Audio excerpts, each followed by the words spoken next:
Hi friends and welcome back. Today we're going to be making connections among multiplication strategies. Let's get started. Let's read the word problem together. Write an equation for the area of each rectangle.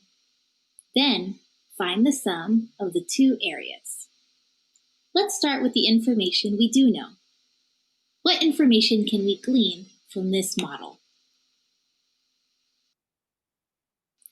We can see the dimensions of the first rectangle is 8 units and 30 units. We also know that the side length of the second rectangle is 4 units. From this model, we can also see its other side length, although it isn't labeled, is the same length as the first rectangle. What is it that we need to find out? We need to find the sum of the two areas. Let's start with the first rectangle. What are the dimensions of the first rectangle again? 8 units and 30 units. And how can we determine its area? We can multiply 8 units and 30 units. Do this with me now.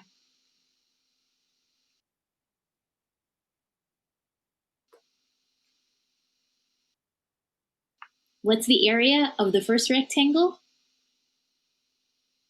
240 square units.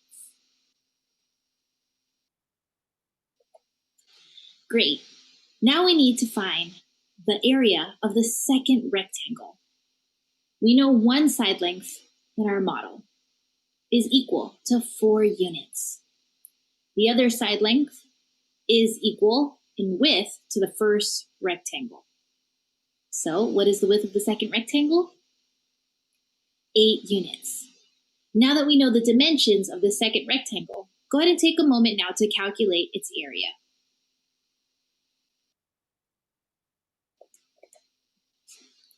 What's the area of the second rectangle? 32 square units.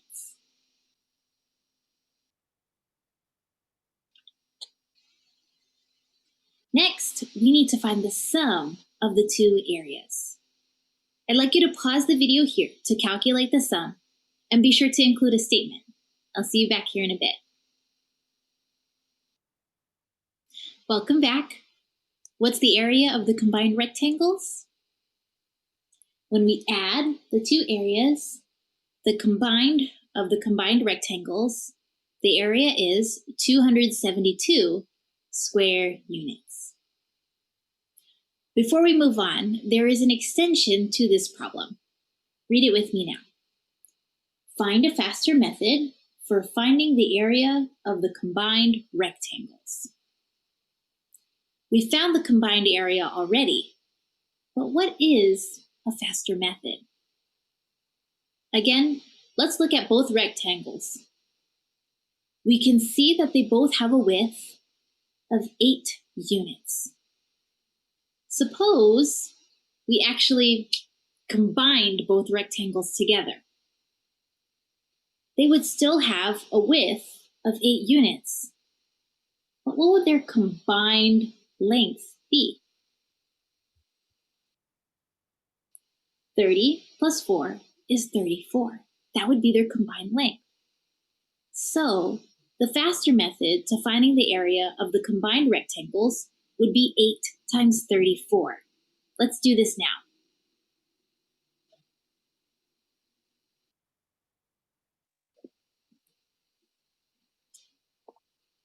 Ready?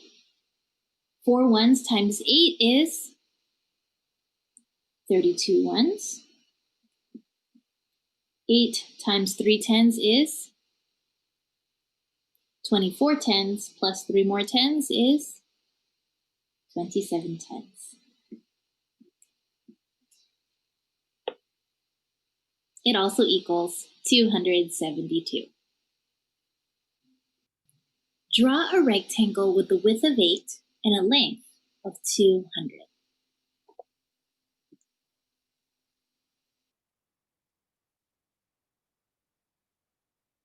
How can we find this rectangle's area?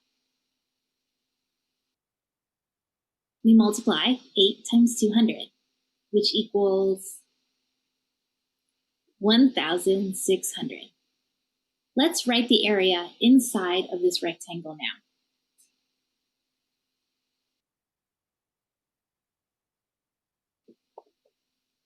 Think back to the previous problem that we just solved. Here we had two rectangles that also had a width of 8. Let's combine all three rectangles. This one and the two from the previous problem. Let's go ahead and draw that now.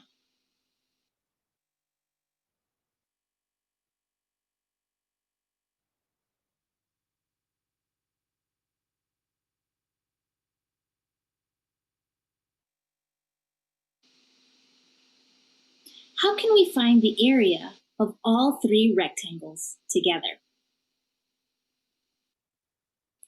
Remember, in the last problem, we multiplied 8 times 4 and 8 times 30. So then I can multiply 8 times 200, and then we can add all of the sums together. Let's record that as one continuous addition problem on our papers.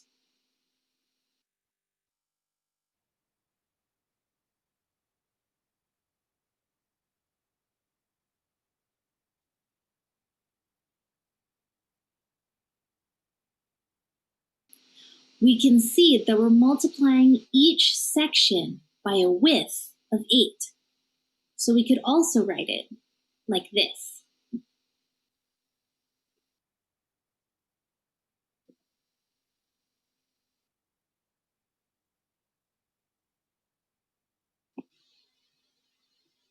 Let's now solve to find the area of the entire rectangle, starting with the largest rectangle.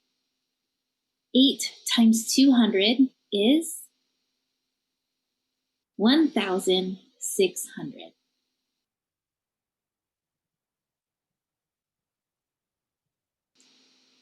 8 times 30 is 240.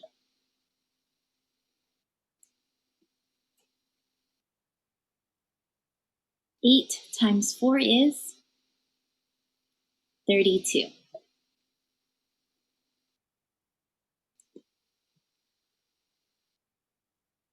Let's compare the partial products to our rectangular area model. 8 times 200 is 1,600. 8 times 30 is 240. 8 times 4 is 32.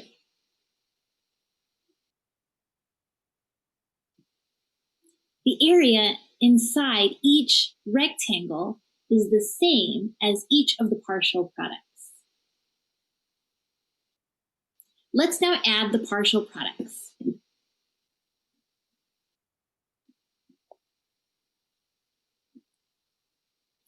What is the product of 234 times 8? 1,872. We recorded the partial products, starting with the largest unit, the hundreds. I'm wondering, does the order of the partial products change the final product? Here's what I'd like you to do. I'd like you to pause the video here to solve 8 times 234 again, using partial products, but this time beginning with the smallest unit, the ones. I'll be here when you get back, and we'll compare our work. Welcome back. Take a moment to compare your work with mine. Here we can see the answer is still the same, 1,872. The order of the addends doesn't matter. That's the commutative property of addition. I can record the partial products using the smallest or the largest unit first. So this rectangle, the area model, is another way to represent the partial products in multiplication. The next problem that we're solving together is 316 times 4. How many hundreds, tens, and ones are in 316? 3 hundreds, 1 10, 6 ones. Let's draw an area model with a length of 3 hundreds, 1 10, 6 ones, and a width of 4. Do this with me now.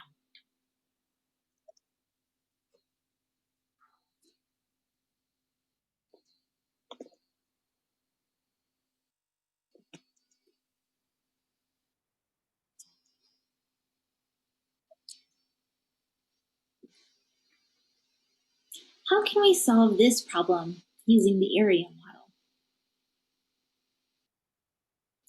We're multiplying 4 times 3 hundreds, 1 10, 6 ones.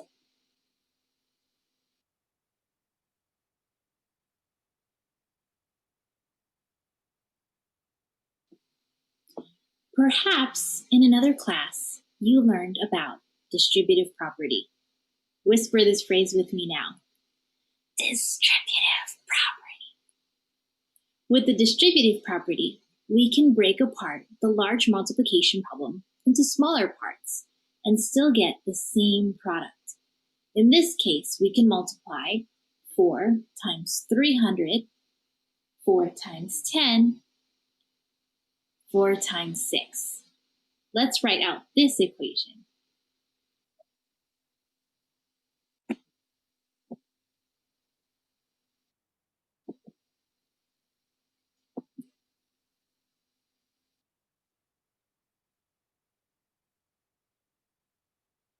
Let's begin.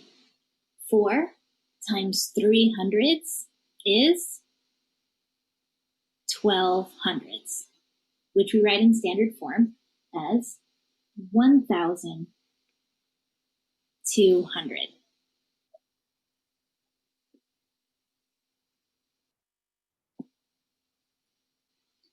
4 times 10 is 4 tens, which is 40.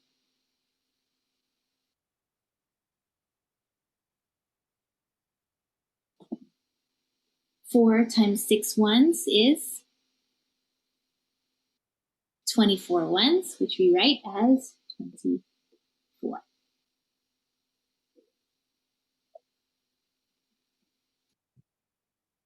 Let's add the partial products now.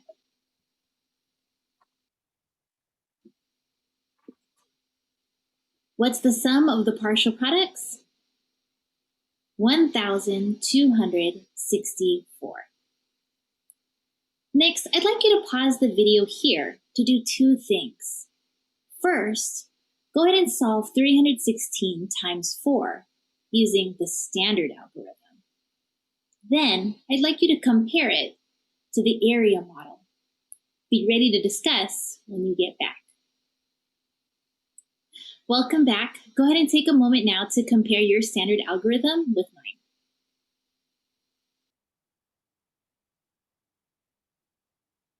Here we can see that we solved using the standard algorithm and we got the same answer, 1,264. However, when we look at the area model, it doesn't show us how we can regroup 24 ones as 2 tens, 4 ones, whereas in the standard algorithm, it does. Since I have 24 ones here, I could regroup the 2 tens.